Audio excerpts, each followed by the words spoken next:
नमस्कार दोस्तों, स्वागत है आपका हमारे YouTube चैनल पर जिसका नाम है परीक्षिता एकेडमी। और आज हम बात करने वाले हैं एक टॉपिक सतत विकास के बारे में, सस्टेनेबल डेवलपमेंट जिसको कहा जाता है। आइए सबसे पहले हमेशा की तरह हम जानते हैं कि किस सब्जेक्ट से बिलोंग करता है टॉपिक। तो ये है पर्यावरण एवं पारिस्थितिकी अर्थात इन्वायरमेंट एंड इकोसिस्टम।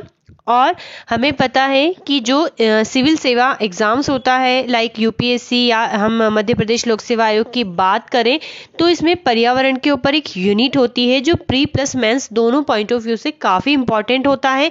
जैसे आपने अक्सर क्वेश्चंस देखा होगा, ओजोन दिवस कब मनाया जाता है तो 16 सितंबर, या ओजोन लेयर को किससे नुकसान होता है तो हमने अक्सर पढ़ा है सीएफसी, या और भी बहुत सारी क्वेश्चंस इससे रिलेटेड होते हैं। क्योटो प्रोटोकॉल क्या होता है, COP26 क्या होता है। अभी हाल ही में जो यूके में है इसका एक मीटिंग हुआ था, तो वो कौन सी मीटिंग थी। तो जब सारे हम इस सब्जेक्ट को किसी भी टॉपिक को जब हम सब्जेक्ट से रिलेट कर पाते हैं तो हमारे लिए याद रखना काफ़ी जो होता है अच्छा होता है, सरल होता है। इसके अलावा जो कई एग्जाम्स होते हैं उसमें भी पर्यावरण से क्वेश्चंस पूछे जाते हैं। तो हम आज ऐसा ही एक टॉपिक लेकर आए हैं, सतत विकास या सस्टेनेबल डेवलपमेंट, जिसको कि संपोषणीय और धारणीय विकास भी कहा जाता है। अगर आप हमारे चैनल पर नए हैं तो आपसे कहना चाहेंगे कि प्लीज़ हमारे चैनल को सब्सक्राइब ज़रूर कीजिएगा। अगर आपको हमारा वीडियो आज का पसंद आता है तो हमारी इस वीडियो को लाइक और शेयर ज़रूर कीजिएगा। तो आइए और बिना टाइम वेस्ट करे हम आगे बढ़ते हैं, सतत विकास के बारे में बात करते हैं कि एक्चुअल में सतत विकास है क्या। जो लोग भी नए हैं वो हो सकता है कुछ जानते हो कि इसका बेसिक मीनिंग क्या है। तो इस शब्द का सर्वप्रथम प्रयोग जो है IUCN ने अपनी रिपोर्ट विश्व जनसंख्या रणनीति में किया था, और बाद में WCED एक कमीशन है जिसका की फुल फॉर्म होता है द वर्ल्ड, यहाँ पर W का मीनिंग होता है the world commission on environment and development right. तो इसने 1987 में एक रिपोर्ट जो है जारी की थी जिसका नाम था आवर कॉमन फ्यूचर, हमारा साझा भविष्य नामक रिपोर्ट में शब्द की परिभाषा और कार्य पद्धति की अच्छे से व्याख्या की, और इस रिपोर्ट को ब्रटलैंड रिपोर्ट के नाम से भी जाना जाता है। तो आपको ये वाला नाम भी याद रखना है, हो सकता है किसी एग्जाम में ऑब्जेक्टिव में पूछ लिया जाए। तो एक्चुअल में सतत विकास क्या होता है, तो हमें पता है हम हमारा जीवन यापन करने के लिए विभिन्न गतिविधियों को संचालित करते हैं। खाना बनाना, सामाजिक परिवेश में रहना, रीति रिवाजों का पालन करना। तो जब जैसे जैसे औद्योगिकरण आया, मतलब आर्थिक रूप से हर देश, हर व्यक्ति, हर समाज जो है संपन्न होना चाहता है, और जब वो आर्थिक तरक्की करता है तो निश्चित रूप से वो पर्यावरण को या समाज को प्रभावित करता है। तो जब औद्योगिकरण आया, और औद्योगिकरण हमें पता है कितना तेजी से हो रहा है, तो मल्टीपल जितनी तेजी आ रही है उतने ही इसके साइड इफेक्ट या नुकसान भी आ रहे हैं। इसी बात को ध्यान में रखते हुए सतत विकास की अवधारणा को लाया गया था।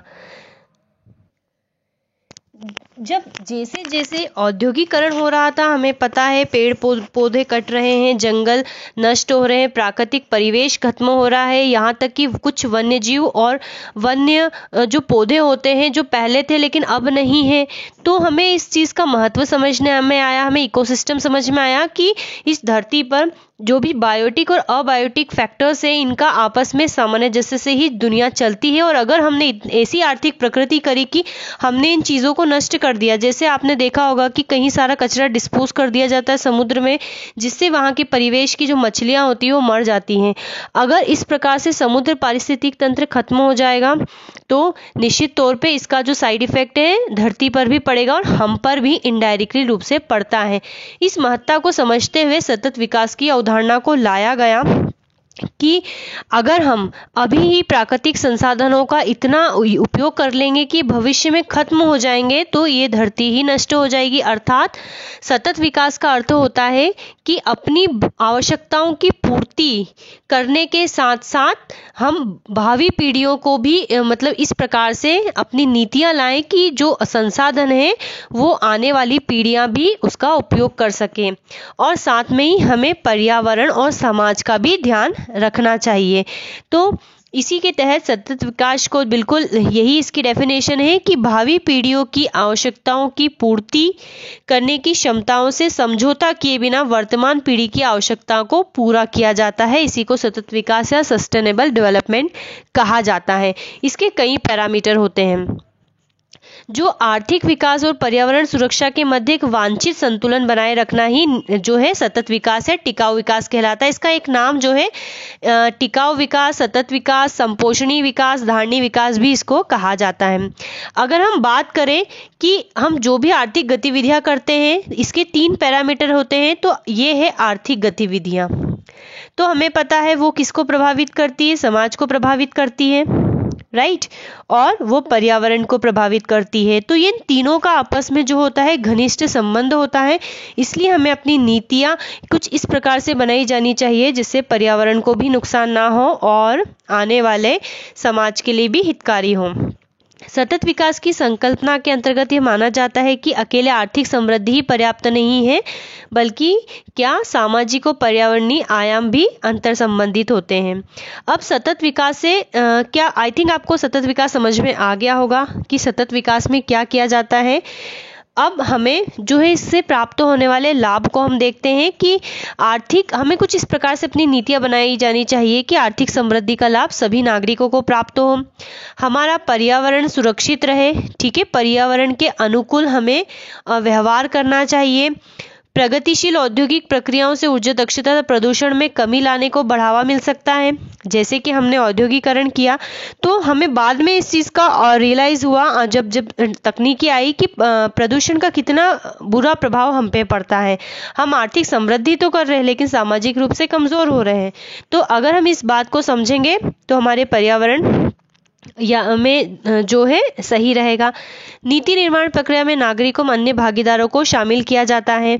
अब मुख्य रूप से जो सतत विकास लक्ष्य है इसके कुछ उद्देश्य निर्धारित करें, न सिर्फ प्राकृतिक संसाधनों का समुचित विकास बल्कि और भी कई इसके उद्देश्य जोड़े गए हैं। तो सतत विकास में ये भी उद्देश्य है कि गरीबी निवारण होना चाहिए और सभी लोगों की एक रेगुलर आजीविका होनी चाहिए, पर्यावरण अनुकूल मानवीय गतिविधियां होनी चाहिए, अर्थात हमारी गतिविधियां कुछ हम इस प्रकार से संपन्न करें कि हमारे पर्यावरण को किसी भी प्रकार का नुकसान ना हो और हमारा जो इकोसिस्टम है बचा रहे। ऊर्जा दक्षता, और आपको याद होगा कि इसके लिए काफ़ी प्रयास भी किए जा रहे हैं विश्व स्तर पर या देश के स्तर पर कि हम वन्य जीवों को बचाने का प्रयास करते हैं। हमने नेशनल पार्क बनाए, सेंचुरी बनाई, इसी उद्देश्य से बनाई है कि अगर वो जीवित रहेंगे तो हमारा जो साइकिल है, हमारा जो इकोसिस्टम है सुचारू रूप से चलेगा। ऊर्जा दक्षता को बढ़ाना, प्राकृतिक और मानव निर्मित संसाधनों का संरक्षण करना। हमें पता है कि कोयला एक दिन खत्म हो जाएगा, जो गैर नवीनीकरण ऊर्जा स्रोत होते हैं, हम ऊर्जा तो इनसे प्राप्त करते हैं और ऊर्जा से ही कई गतिविधियां संपन्न होती हैं। तो प्राकृतिक और मानव निर्मित संसाधनों का संरक्षण किया जाए, उत्पादन अवसरों का विकास किया जाए और नवीनीकरणीय साधनों पर निर्भरता हमें थोड़ी बढ़ानी है, थोड़ी नहीं इस प्रकार से बढ़ानी है कि जो हमारे गैर नवीनीकरण स्रोत है वो बैलेंस में रहे। जैसे कि अब सौर ऊर्जा का इस्तेमाल किया जा रहा है। तो हमने इसके कुछ उद्देश्य देखे। अब हम सतत विकास के मूलभूत जो है विचार देख लेते हैं कि क्या होता है। तो इसका सबसे नवीनीकरणीयता, इसका सबसे महत्वपूर्ण विचार है। नवीनीकरण का अर्थ होता है नवीनीकरण संसाधनों का समुचित विकास, जैसे कि सौर ऊर्जा, पवन ऊर्जा, ज्वारीय ऊर्जा। इससे ऊर्जा उत्पन्न करेंगे तो कोयले पे या फिर डीजल पेट्रोल पे जो है निर्भरता थोड़ी कम होगी। प्रतिस्थापन का अर्थ है गैर नवीनीकरण स्रोतों को नवीनीकरण स्रोतों से प्रतिस्थापित करना। हालांकि गैर नवीनीकरण संसाधनों का पूर्ण प्रतिस्थापन लगभग असंभव है, लेकिन इसको फिर भी रिप्लेसमेंट हमें अपनाना चाहिए। अंतर्निर्भरता मतलब पर्यावरणीय आवश्यकता अनुसार सभी एक दूसरे से क्या होते हैं, अंतर संबंधित होते हैं। मतलब हमें इस प्रकार से रहना चाहिए कि हम जो है अपने प्रदूषकों को उत्पन्न ना करें या उसका स्थानांतरण ना करें। नेक्स्ट फैक्टर है अनुकूलनशीलता या एडेप्टेबिलिटी। तो हमें पता है कि हमें अपनी नीतियां कुछ इस प्रकार से बनानी चाहिए कि वो पर्यावरण के अनुकूल रहे, अर्थात आपसी सामंजस्य स्थापित रहे। और नेक्स्ट है संस्थागत प्रतिबद्धता, अर्थात इसके अंतर्गत वे सभी नीतियां, संवैधानिक प्रावधान, राजनीतिक इच्छा शक्ति, कानूनी रूपरेखा और वैधानिक संस्थाओं के बीच के आपसी समन्वय आते हैं। तो हमने इसकी कुछ विचार देखे। अब इसकी कुछ मानक होते हैं, तो हम यहाँ पर इसको ज़्यादा जो है डिटेल में नहीं जाएंगे, क्योंकि मेंस के पॉइंट ऑफ व्यू से पॉइंट इंपॉर्टेंट है, अदरवाइज वीडियो काफ़ी बड़ा हो जाएगा। तो inter generational equality, intra generational equality, gender equality और कैरिंग कैपेसिटी इसके कुछ मानक होते हैं। आइए हम सतत विकास प्राप्त करने की रणनीतियों के बारे में विचार करते हैं कि कैसे हम सतत विकास प्राप्त करने की ओर अग्रसर हो सकते हैं। तो ऊर्जा के गैर पारंपरिक स्रोतों का उपयोग करके इसी के तहत जो है भारत ने ISA का गठन किया है, इंटरनेशनल सोलर अलायंस का, जिसका जो हेडक्वार्टर है गुरुग्राम हरियाणा में है। फिर स्वच्छ घरेलू ईंधन का उपयोग किया जाए, पारंपरिक ज्ञान एवं व्यवहार को लाया जाए, पर्यावरण हितैषी नवीन तकनीकों का प्रयोग किया जाए, जनसंख्या वृद्धि को कम किया जाए, पारिस्थितिकी का संरक्षण किया जाए, जो कि किया जा रहा है, और स्थानीय, राष्ट्रीय व अंतर्राष्ट्रीय स्तर पर शासन को मजबूत बनाना चाहिए। तो ये इसके बेसिकली कुछ रणनीतियां हैं जिसके तहत जो सतत विकास को प्राप्त किया जा सकता है। अब हम देखते हैं कि अभी तो हमें बात करनी है कि कौन कौन से सतत विकास के लक्ष्य है। अभी हम भारत के रिस्पेक्ट में इसकी बात करते हैं, लेकिन भारत के रिस्पेक्ट में बात करने से पहले सबसे पहले तो इम्पॉर्टेंट यही है कि हमें इसके जो उद्देश्य है ये याद होने चाहिए, क्योंकि इन्हीं उद्देश्यों को ध्यान में रखकर जो है भारत अपनी गतिविधियां को संचालित करेगा या करता है और किया है। तो आइए हम बात करते हैं सतत विकास हेतु भारत ने क्या प्रयास किए हैं। तो हमने कुछ उद्देश्य देखे और इसी के रिस्पेक्ट में हमें पता है भारत ने कई प्रयास किए हैं।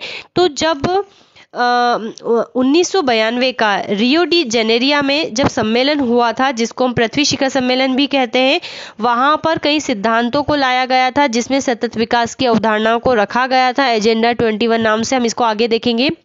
तो वहां पर एक कन्वेंशन पास किया गया था, जिसको UNFCCC, तो इस पर भारत ने हस्ताक्षर किए हैं, जिसमें framework convention on climate change के बारे में है। इसको हम बाद में जलवायु परिवर्तन के अंतर्गत पढ़ेंगे, तो बस अभी यहाँ पर आप इतना ही याद रखिए। नेक्स्ट है भारत ने CBT पर हस्ताक्षर करे हैं, अर्थात जो बायोडाइवर्सिटी, कन्वेंशन ऑन बायोडाइवर्सिटी, इस पर जो है हस्ताक्षर करे हैं। गरीबी निवारण के लिए भारत ने कई योजनाएं लॉन्च करी है, क्योंकि सतत विकास का ये भी एक उद्देश्य है। भारत ने राष्ट्रीय पर्यावरण नीति 2006 बनाई है। NGT का गठन किया है भारत ने। इसके अलावा भारत ने हमें पता है राष्ट्रीय सौर मिशन चला रहा है। भारत नवीनीकरण ऊर्जा स्रोतों के मामले में 2022 तक 175 गीगावाट ऊर्जा उत्पादन का लक्ष्य निर्धारित किया है। कहीं ऊर्जा दक्षता को बढ़ाने के लिए कई राष्ट्रीय मिशन जो है संचालित हो रहे हैं। हमें पता है राष्ट्रीय जल अभियान चलाया जा रहा है। हिमालय पारितंत्र को बनाने के लिए राष्ट्रीय अभियान चला रहे हैं हम। जो हरित भारत के लिए राष्ट्रीय अभियान चला रहे हैं। गंगा नदी को साफ करने के लिए हमें पता है इसके लिए एक अलग बोर्ड का गठन किया गया है। संपोषणी कृषि के लिए राष्ट्रीय अभियान चलाए जा रहे हैं। जलवायु परिवर्तन के लिए कई सारी जो है राष्ट्रीय अभियान चल रहे हैं। तो जलवायु परिवर्तन संबंधी जो रणनीतियां होती है उसके लिए तो कई सारे प्रयास इसके लिए भारत जो है कर रहा है। अब हम बात करते हैं सतत विकास के लिए मुख्य अंतर्राष्ट्रीय कन्वेंशन की। तो समझ लीजिए यहीं से जो है हमारा सतत विकास का जो है मुख्य पॉइंट स्टार्ट होता है। तो सतत विकास की अवधारणा हमने जैसे कि पढ़ा है कि 1987 में जो ब्रटलिन रिपोर्ट आई थी, उन्होंने सतत विकास की परिभाषा को अच्छे से जो है परिभाषित किया। तो इसी प्रकार रियो डी जेनेरिया एक शहर था ब्राजील में। तो हम इसको वहीं से पढ़ते हैं। तो रियो डी जेनेरिया जो है ब्राजील में पड़ता है और वहाँ पर विभिन्न देशों के राष्ट्राध्यक्षों ने एक मीटिंग करी थी, इसलिए इसको रियो सम्मेलन भी कहते हैं और इसको पृथ्वी शिखर सम्मेलन 1992 का नाम भी दिया गया है। तो इस सम्मेलन में जो है पर्यावरण संरक्षण तथा सामाजिक आर्थिक विकास से जुड़ी समस्याओं का समाधान खोजने के उद्देश्य से जो है मीटिंग रखी गई थी और बातचीत हो रही थी। तो इससे निष्कर्ष निकल के जो सामने आया तो उन्होंने पर्यावरण और विकास पर रियो घोषणा पत्र जारी किया। सतत विकास पर एजेंडा 21 जारी किया। अब एजेंडा 21 का मतलब यहाँ पर ऐसा नहीं है कि 21 पॉइंट हैं। इसका अर्थ ये होता है कि 21वीं शताब्दी में सतत विकास की प्राप्ति के लिए 300 पृष्ठों की कार्य योजना अपनाई गई थी, जिसको एजेंडा 21 का नाम दिया गया था। ठीक है, और इसी के तहत सतत विकास लक्ष्य का जो है फ्रेमवर्क रेडी हुआ। वन सिद्धांतों को अपनाया गया था। हम पृथ्वी शिखर सम्मेलन की बात कर रहे हैं। यूएनएफसीसी का भी जो है निर्माण यहीं पे हुआ था, और कन्वेंशन ऑन बायोडाइवर्सिटी, जिसको सीबीडी हम कहते हैं, उसकी भी जो है यहीं पे रूपरेखा तैयार हुई थी, और मरुस्थलीकरण रोकने हेतु कन्वेंशन भी जो है पृथ्वी शिखर सम्मेलन 1992 में सामने आए थे। अगर हम सतत विकास लक्ष्य के रिस्पेक्ट में ही बात करें तो ये तय हुआ था कि हर 5 साल या 10 साल में जो है हम जो है मीटिंग करेंगे और इस पर्यावरण के मुद्दे पर वार्तालाप करेंगे।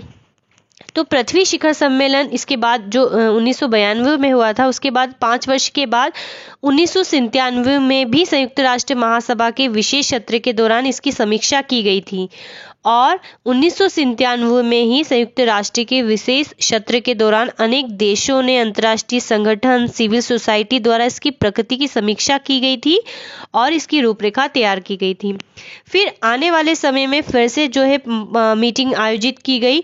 तो जो पृथ्वी शिखर सम्मेलन 1992 था, तो इसके बाद लगभग 10 साल हो गए हैं। 2002 को जो है साउथ अफ्रीका के जोहान्सबर्ग में मीटिंग हुई थी, इसीलिए इसको रियो प्लस 10 सम्मेलन भी कहते हैं। रियो मतलब यहाँ पर 1992 का रियो डी जेनेरिया के सम्मेलन से, और प्लस 10 का अर्थ है यहाँ पर 10 साल बाद, और इसे पृथ्वी द्वितीय सम्मेलन का भी नाम दिया गया था। और ये क्यों इंपॉर्टेंट है? क्योंकि यहाँ से सहस्त्राब्दी विकास लक्ष्य को तय किए गए थे, जिसको कि मिलेनियम डेवलपमेंट गोल्स भी कहते हैं। अब हम सतत विकास लक्ष्य पढ़ रहे हैं तो हम एमडीजी पर इतना नहीं जाते। इसमें भी कुछ लक्ष्य निर्धारित किए गए थे और उन्हें प्राप्ति के लिए प्रयासरत रहने के लिए संकल्प पत्र जारी किया गया था। इसके बाद सबसे इम्पोर्टेंट है रियो प्लस 20 सम्मेलन 2012। तो सिंपल सी बात है, अब रियो प्लस 20 सम्मेलन बोल रहे हैं मतलब 1992 के सम्मेलन के 20 साल बाद, और रियो बोल रहे हैं तो सिंपल सी बात है, रियो डी जेनेरिया ब्राजील में जो कि ये शहर है वहीं पे सम्मेलन आयोजित हुआ था, और ये जो सन है 2012 मतलब ये 2012 में हुआ था। तो रियो प्लस 20 सम्मेलन में सतत विकास पर संयुक्त राष्ट्र सम्मेलन आयोजित हुआ था लगभग 20 वर्षों के बाद, और इसमें मुख्यतः 3 बिंदुओं पर ध्यान केंद्रित किया गया था कि गरीबी में हमें कमी लाना है, स्वच्छ ऊर्जा का उपयोग बढ़ाना है और सतत विकास को हासिल करना है। और सतत विकास इस प्रकार से होना चाहिए कि आर्थिक विकास के साथ साथ सामाजिक और पर्यावरण में संतुलन हो और उनका भी विकास हो, उन्हें नुकसान ना हो। तो सतत विकास सम्मेलन में मुख्यतः 2 बातों पर ध्यान दिया गया। 3 पॉइंट के जो उद्देश्य हमने भी पढ़े, उन उद्देश्यों के अलावा यहाँ पर 2 बातों पर विशेष रूप से बात की गई थी कि हमें सतत विकास के लिए क्या जरूरी है। यदि सतत विकास अपनाना है तो हमें क्या करना है, तो हमें इसके लिए हरित अर्थव्यवस्था अर्थात ग्रीन इकोनॉमी को बढ़ावा देना है। गरीबी से लोगों को बाहर निकालने पर जो है हमें विचार करना चाहिए। और साथ में सम्मेलन में ये भी जोर दिया गया है कोई UNEP United Nation Environmental Programme जो एक एजेंसी है, उसको हमें वैश्विक पर्यावरण संस्था बनाने पर जोर दिया गया है कि पर्यावरण के रिस्पेक्ट में इसे जो है सर्वश्रेष्ठ संस्था बनाई जाए। हम जानते हैं कि यूनेप का जो गठन है अंतर्राष्ट्रीय मानव पर्यावरण सम्मेलन जो 1972 में आयोजित हुआ था उसके तहत किया गया था। उसका हेडक्वार्टर जो है नैरोबी केन्या में है। अगर हम बात करें आगे कि रियो प्लस 20 में 7 क्षेत्रों को चिन्हित किया गया था कि सतत विकास की दिशा में प्रगति इनके द्वारा लाई जा सकती है। क्या है वो 7 पैमाने, तो इनको आपको याद रखना है। रोजगार, ऊर्जा, संपोषणी शहर, खाद्य सुरक्षा, जल, समुद्र, आपदा प्रबंधन। जो रियो प्लस 20 सम्मेलन है, जो भी यहाँ पर डिस्कशन हुए, पॉइंट्स रखे गए, बातें हुई, उसके संपूर्ण जो दस्तावेज है उसका प्रकाशन जो है फ्यूचर वी वांट के नाम से किया गया। हो सकता है एग्जाम में आपसे इससे संबंधित क्वेश्चंस पूछ लिए जाए। और एसडीजी वहां से शुरू होंगे जहां पर एमडीजी समाप्त होंगे। हमने पढ़ा है कि मिलेनियम डेवलपमेंट गोल्स को 2002 के जोहान्सबर्ग सम्मेलन में अपनाया गया था, और जहां पर एमडीजी खत्म हो रहे अर्थात 2015 में इसके समाप्ति था, और वहीं से एसडीजी चालू हो रहे हैं, सस्टेनेबल डेवलपमेंट गोल्स। तो इसके लिए यहाँ पर जो है 17 सतत विकास लक्ष्यों को अपनाया गया था। साथ में 169 सहायक लक्ष्य तय किए गए थे कि हम एक काम करते हैं, यदि सतत विकास हमें करना है हमारा, तो हमें कुछ ऐसे पॉइंट रहेंगे कि हमें इसके ऊपर काम करना है। तो 17 पॉइंट कौन कौन से हम आगे देखेंगे। इसकी हरित अर्थव्यवस्था, ग्रीन इकोनॉमी पर कार्रवाई के लिए जो है पेज को अपनाया गया था। पेज, यहाँ पर पेज का फुल फॉर्म है the partnership for action on green economy, ठीक है। और इसके 2012 में हुए ब्राजील के रियो +20 सम्मेलन के कॉल ऑफ एक्शन परिणाम के तहत इसको लाया गया था। अब सतत विकास लक्ष्य की हम बात करें तो 25 सितंबर 2015 को न्यूयॉर्क में जब 17वां संयुक्त राष्ट्र सम्मेलन हो रहा था, तो सतत विकास का जो एजेंडा है उसको अपनी दुनिया में बदलाव, टिकाऊ विकास के लिए 2030 का एजेंडा नाम से अंगीकृत किया गया था। ये हम देख चुके हैं। और आने वाले 15 साल के लिए 17 लक्ष्य और 169 जो है सहायक लक्ष्य तय किए गए हैं। अब हम यहाँ पर उन 17 लक्ष्यों को देख लेते हैं जिस पर ये हमारा पूरा टॉपिक बेस्ड है, ठीक है। ये काफ़ी थोड़ा सा थ्योरेटिकल टॉपिक है, समझने में हो सकता है प्रॉब्लम आए, तो हमें याद रखना है कि सतत विकास लक्ष्य को जो है 1987 में ब्रटलैंड रिपोर्ट या अवर कॉमन फ्यूचर नाम से जो रिपोर्ट जारी हुई थी उसमें इसको अच्छे से परिभाषित किया गया था। और सतत विकास क्या होता है कि वर्तमान ज़रूरतों को पूरा किए की ज़रूरतों से समझौता किए बिना भविष्य की जरूरतें पूरी हो सके, इस प्रकार से कार्य करना या अपना आर्थिक विकास करना। तो सतत विकास को जब अपनाया गया तो इसको फाइनली इसकी जो रूपरेखा है रियो +20 सम्मेलन 2012 में इसकी रूपरेखा को अपनाया गया था। तो हमें इस बात को भी ध्यान रखना है। अब 17 विकास लक्ष्य कौन कौन से हैं, बिल्कुल ये इसके नंबर के सहित हमें याद रखना है, ठीक है। इसके नंबर काफी इंपॉर्टेंट है। तो फर्स्ट इज नो पॉवर्टी, अर्थात गरीबी के सभी रूपों की पूरे विश्व से समाप्ति, और हमें पता है भारत भी इस दिशा में कार्य कर रहा है। 0 हंगर, अर्थात भूखमरी की समाप्ति होनी चाहिए। Good health and wealth being, अर्थात स्वास्थ्य के बारे में यहाँ पर बात की गई कि सभी आयु के लोगों में स्वास्थ्य सुरक्षा और स्वस्थ जीवन को बढ़ावा मिले। इक्वालिटी एजुकेशन, अर्थात शिक्षा को बढ़ावा मिले। जेंडर इक्वलिटी मतलब लैंगिक समानता प्राप्त करने के साथ ही महिलाओं और लड़कियों को सशक्त बनाना। क्लीन वाटर एंड सैनिटेशन, अर्थात सभी के लिए स्वच्छता और पानी के सतत प्रबंधन को सुनिश्चित करना। 7th है अफोर्डेबल एंड क्लीन एनर्जी। इसका अर्थ हुआ कि सस्ती, विश्वसनीय, टिकाऊ और आधुनिक ऊर्जा तक पहुंच सुनिश्चित करना सभी की समान रूप से। 8वां है decent work and economic growth. यहाँ पर इसको इंग्लिश में लेने का यही रीजन है कि हमें केवल इतना याद रखना है और उसका नंबर याद रखना है, तो हमें पूरा याद रह जाएगा। तो इकोनॉमिक ग्रोथ हमको हमारा आर्थिक विकास जो है सुनिश्चित करना है, रोजगार में वृद्धि करना है। 9th है इंडस्ट्री, इनोवेशन एंड इंफ्रास्ट्रक्चर को हमें तय करना है। रिड्यूस्ड इनइक्वालिटी, असमानता को समाप्त करना है। And 11th is sustainable cities and communities, अर्थात सुरक्षित, लचीले और टिकाऊ शहर और मानव बस्तियों का निर्माण करना है। रिस्पॉन्सिबल कंजप्शन एंड प्रोडक्शन, स्थायी खपत और उत्पादन पैटर्न को सुनिश्चित करना है। क्लाइमेट एक्शन, जलवायु परिवर्तन आज का बहुत जटिल मुद्दा बन चुका है। जलवायु परिवर्तन और इसके प्रभावों से निपटने के लिए तत्काल कार्रवाई करना। लाइफ बिलो वाटर, स्थायी सतत विकास के लिए जो महासागर, समुद्र, समुद्री संसाधन है उनका संरक्षण और उपयोग करना। लाइफ ऑन लैंड, सतत उपयोग को बढ़ावा देने वाली जो स्थानीय पारिस्थितिकी प्रणालियां है जैसे जंगल, भूमि क्षरण और जैव विविधता के बढ़ते नुकसान को रोकने का हमें प्रयास करना है। 16वां है peace, justice and strong institution, अर्थात सतत विकास के लिए हमें शांतिपूर्ण समावेशी समितियों को बढ़ावा देने के लिए के साथ ही सभी स्तरों पर इन्हें प्रभावी, जवाबदेहपूर्ण बनाना चाहिए जिससे कि न्याय सुनिश्चित हो सके। और 17वां है पार्टनरशिप फॉर द गोल्स, अर्थात हमें वैश्विक भागीदारी को पुनर्जीवित करने के लिए आपस में सामंजस्य को स्थापित करना है। तो ये 17 डेवलपमेंट जो है गोल से है, SDG हम इन्हें बोलते हैं, ये हमें बहुत अच्छे से याद रखना है, विथ नंबर याद रखना ज़रूरी है। तो आई होप आपको हमारा आज का वीडियो पसंद आएगा। अगर वीडियो पसंद आ रहा है तो हमारे चैनल को सब्सक्राइब करें, वीडियो को लाइक, शेयर, कमेंट ज़रूर करें। Have a nice day.